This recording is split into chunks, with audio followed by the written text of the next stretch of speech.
Paradoxically, there is a strong taboo against cannibalism in China, despite its recurrence throughout history. People are very shocked if they hear of cannibalism. Even though it's happened throughout history and has been described in literature, I don't believe that Chinese people regard it as less cruel than killing. I think it's still regarded as very evil. Some speculate that this contradiction can be explained by the lack of a strongly religious moral system in China. Authority here has always been secular, the ultimate power an earthly emperor.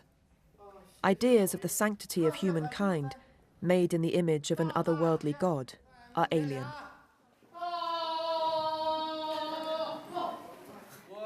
There's never been a systematic religion. That's a weakness of Chinese culture. I think that's the main reason why there's been a very loose moral constraints on Chinese people about treating human lives and human dignity. In one episode of recent Chinese history, respect for human dignity broke down altogether. The brutality of Mao Zedong's Cultural Revolution in the late 1960s has long been known. But only recently has it come to light that in extreme cases, cannibalism became an act of revenge against the class enemy. These are photographs of men responsible for such vengeance.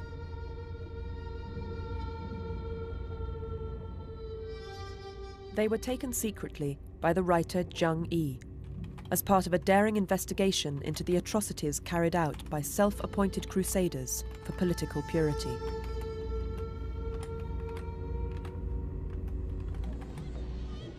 At great risk to his own life, Zhang Yi collected official documents detailing many such horrors, and managed to smuggle them out to America, where he now lives in exile.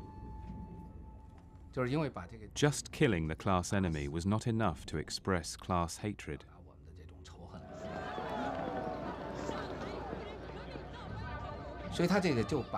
Normal human notions of kindness and compassion, and indeed all ethical principles, were completely turned upside down.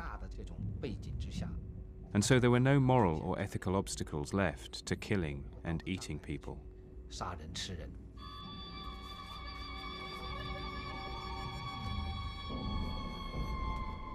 The beautiful landscape in the province of Guangxi belies the barbaric fighting here between rival factions of Red Guards during the Cultural Revolution.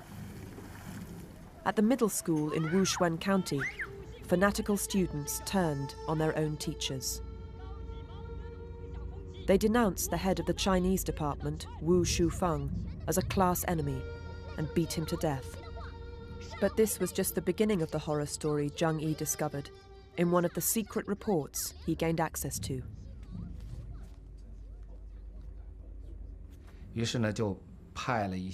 They ordered the teachers, who were also considered to be class enemies, to carry his body to the bank of the river. Once they got there, one of them was forced to cut out his heart and liver with a knife.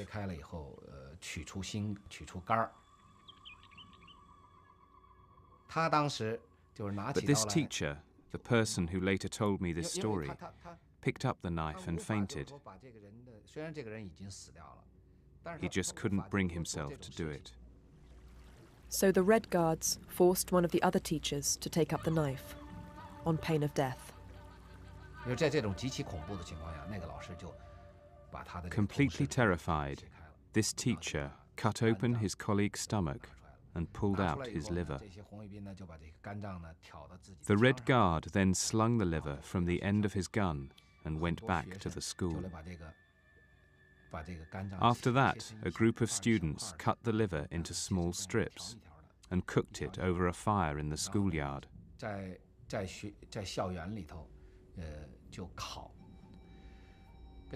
Later, the report, written by Wushuan County, said, and I quote, "The schoolyard was full of the smell of students cooking their teachers. It was a terrifying situation." Zhang Yi's dogged investigations have made such internal party reports public in the West. But in China, they are still secret, and expulsion from the party was the most serious penalty even the most fanatical killers and cannibals were dealt out. They all claim to be acting in Mao's name. The killing and cannibalism in Guangxi cannot be separated from 20 years of history preceding it.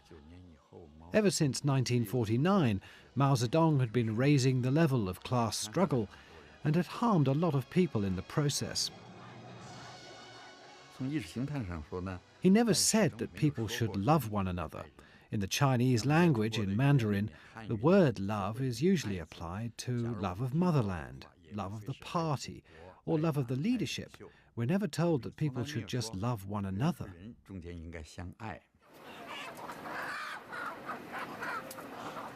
The events in Guangxi are just a more modern, politically inspired outbreak of a kind of cannibalism seen since the earliest times and across the globe.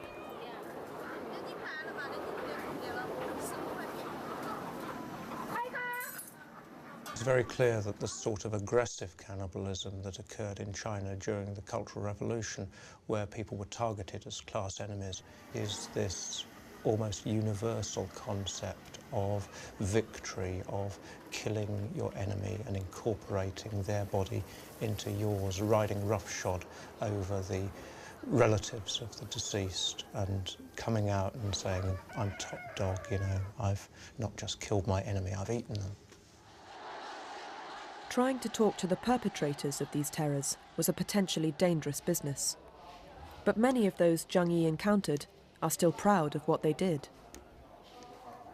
In one village, all the class enemies had been eliminated. Desperate to find one more, the villagers remembered the son of a former landlord who lived nearby.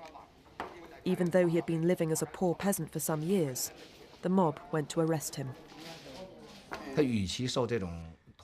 As soon as he saw them coming, he knew the end had come and went to hang himself. The mob thwarted this attempt, tortured him half to death, and dragged him down to the riverbank, lashed to a telegraph pole.